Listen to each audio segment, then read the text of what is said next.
Gentlemen, please remain standing for invocation by Experience luxury redefined. Immerse yourself in unparalleled craftsmanship and innovative tech.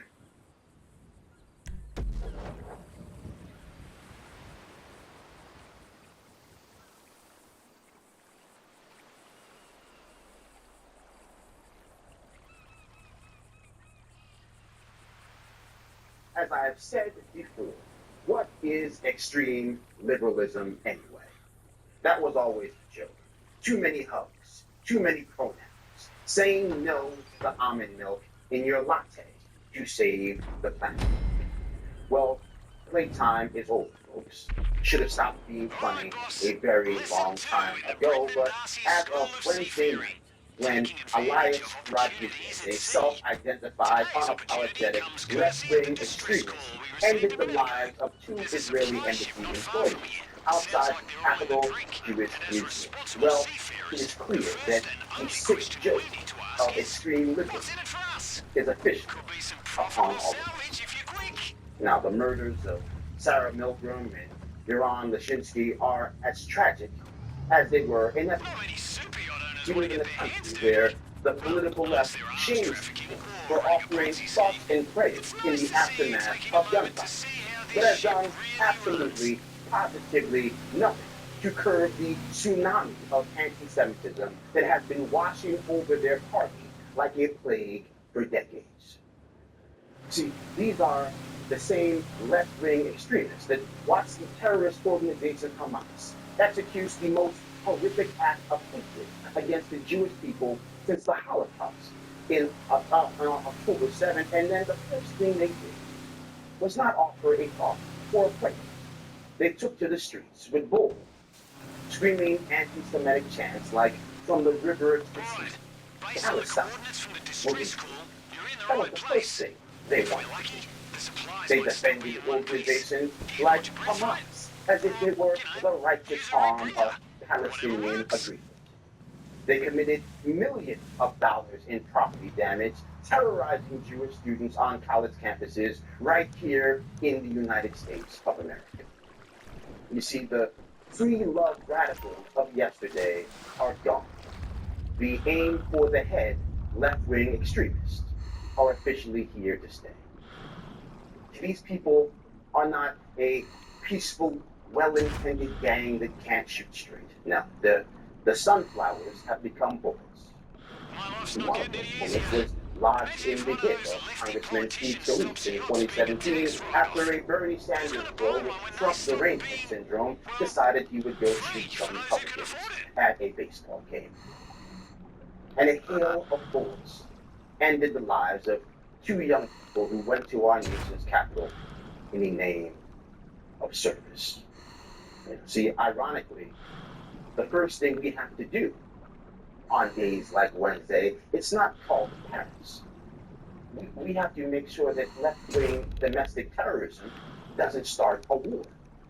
Because you see, when foreign staffers on a diplomatic mission get murdered on U.S. soil in the middle of the night, you better believe you have to wake up the Prime Minister before the world wakes up on the precipice of the next World War. Lest we forget how the First World War actually started. You see, that radical extreme liberalism, folks, it's all grown up. It has entered its grown and sexy era where they can murder the CEO of a health insurance company in cold blood for justice and get not public derision, but liberal fan pages online. And honestly, who can blame them?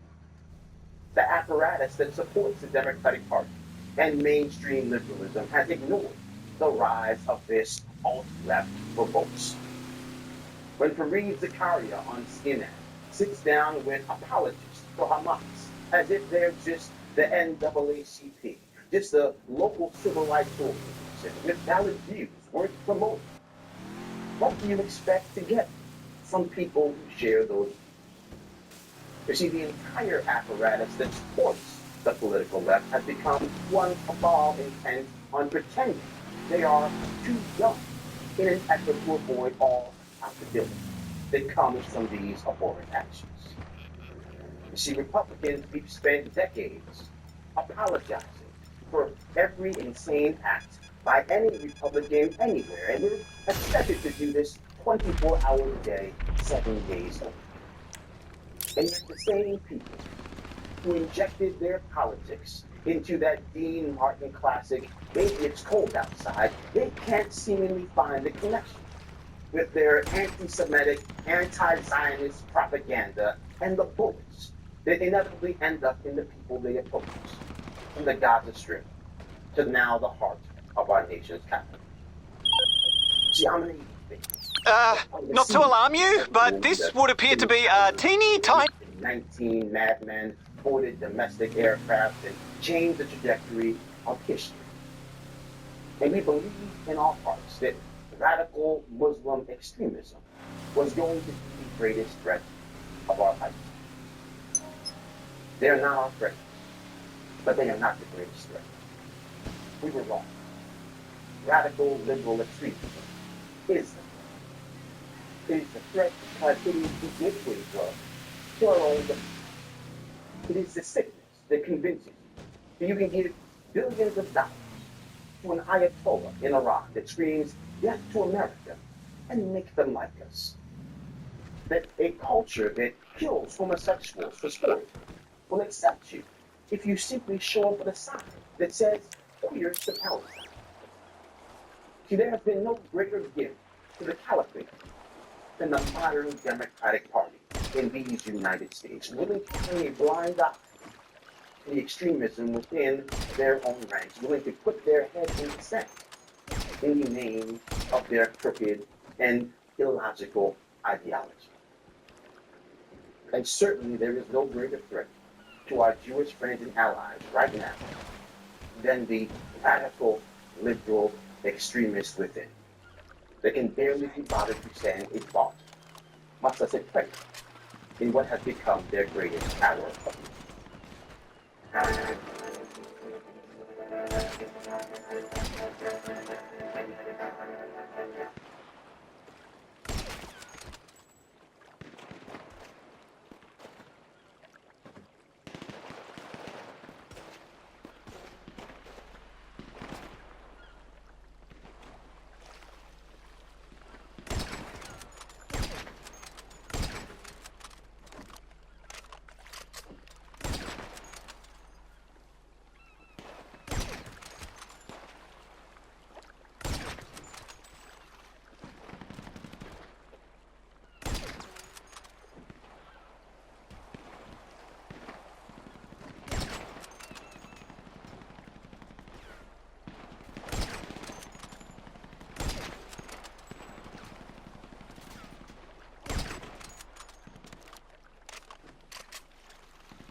I ever tell you you're an excellent shot?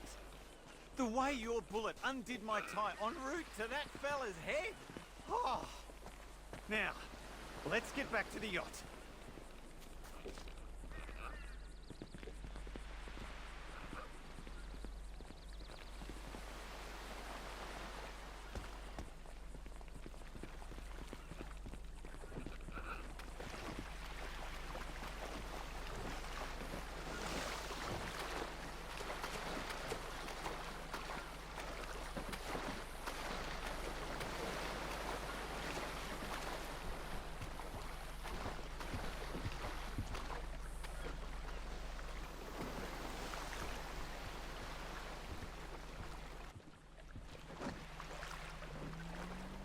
Listen, mate, I had no idea East Asia's biggest money laundering op kept its boats in the marina we hit. That whole situation got seriously out of hand.